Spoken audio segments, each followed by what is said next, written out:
ನಮಸ್ಕಾರ ಸ್ನೇಹಿತರೆ, ಇವತ್ತಿನ ಒಂದು ಗುಡ್ ನ್ಯೂಸ್ ಏನಂತ ನೋಡೋಣ ಬನ್ನಿ.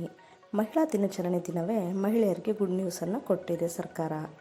ಜನವರಿ ಫೆಬ್ರವರಿ ತಿಂಗಳ ಗೃಹಲಕ್ಷ್ಮಿ ಹಣ ಕ್ಲಿಯರ್ ಆಗಿದೆ ಅಂತ ಹೇಳ್ತಿದ್ದಾರೆ. ಏನಪ್ಪ ಅಪ್ಡೇಟ್ ಇದು ನೋಡೋಣ ಬನ್ನಿ. ಅದಕ್ಕಿಂತ ಮುಂಚೆ ನೀವೇನಾದರೂ ನಮ್ಮ ಚಾನಲನ್ನು ಫಸ್ಟ್ ಟೈಮ್ ನೋಡ್ತಿದ್ರೆ ಸಬ್ಸ್ಕ್ರೈಬ್ ಮಾಡ್ಕೊಳ್ಳಿ. ಹಾಗೆ ಪಕ್ಕದಲ್ಲಿ ಕಾಣುವ ಬೆಲ್ ಐಕನನ್ನು ಕ್ಲಿಕ್ ಮಾಡಿ. ನಾವು ಮಾಡುವ ಪ್ರತಿಯೊಂದು ಯೂಸ್ಫುಲ್ ವಿಡಿಯೋ ನಿಮಗೆ ತಲುಪ್ತವೆ.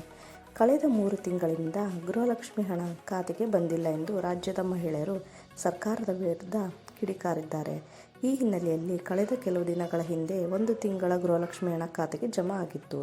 ಇದೀಗ ಗೃಹಲಕ್ಷ್ಮಿ ಯೋಜನೆಯನ್ನು ಯಾವುದೇ ಕಾರಣಕ್ಕೂ ಪರಿಷ್ಕರಣೆ ಮಾಡುವುದಿಲ್ಲ. ಜನವರಿ ಮತ್ತು ಫೆಬ್ರವರಿ ತಿಂಗಳ ಗೃಹಲಕ್ಷ್ಮಿ ಹಣ ಶೀಘ್ರ ಖಾತೆಗೆ ಜಮೆ ಆಗಲಿದೆ ಎಂದು ಮಹಿಳಾ ಮತ್ತು ಮಕ್ಕಳ ಅಭಿವೃದ್ಧಿ ಇಲಾಖೆ ಸಚಿವೆ ಲಕ್ಷ್ಮೀ ಹೆಬ್ಬಾಳ್ಕರ್ ಅವರು ತಿಳಿಸಿದ್ದಾರೆ. ವಿಧಾನಸೌಧದಲ್ಲಿಂದು ಸುದ್ದಿಗಾರರೊಂದಿಗೆ ಮಾತನಾಡಿದ ಸಚಿವರು, ಗೃಹಲಕ್ಷ್ಮಿ ಯೋಜನೆಯು ಸದ್ಯ ಈಗ ಯಾವ ರೀತಿ ನಡೆದುಕೊಂಡು ಹೋಗುತ್ತಿದೆಯೋ ಹಾಗೆಯೇ ಮುಂದುವರೆದುಕೊಂಡು ಹೋಗಲಿದೆ.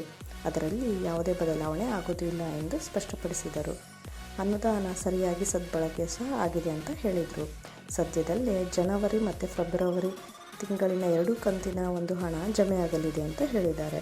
ಗೃಹಲಕ್ಷ್ಮಿ ಹಣ 2-3 ತಿಂಗಳಿಗೊಮ್ಮೆ ಬರುತ್ತದೆ ಎನ್ನುವುದು ತಪ್ಪು. ಸರ್ಕಾರ ಬಹುದೊಡ್ಡ ಯೋಜನೆ ಮಾಡಿದೆ. ನವೆಂಬರ್ ಡಿಸೆಂಬರ್ ತಿಂಗಳ ಹಣ ಕ್ಲಿಯರ್ ಆಗಿದೆ.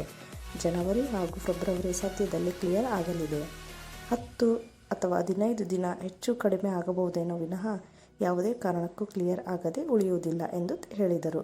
ಇನ್ನು 15 ದಿನಗಳಲ್ಲಿ ಎಲ್ಲ ಕ್ಲಿಯರ್ ಮಾಡುತ್ತೇವೆ ಎಂದು ಹೇಳುತ್ತಿದ್ದಾರೆ. ಇದು ಬಂದಿದೆ ಈಗಿನ ಸದ್ಯದ ಅಪ್ಡೇಟ್ ಸ್ನೇಹಿತರೆ. ಮತ್ತೊಂದು ಯೂಸ್ಫುಲ್ ವಿಡಿಯೋ ಒಂದಿಗೆ ಭೇಟಿಯಾಗ್ತೀನಿ.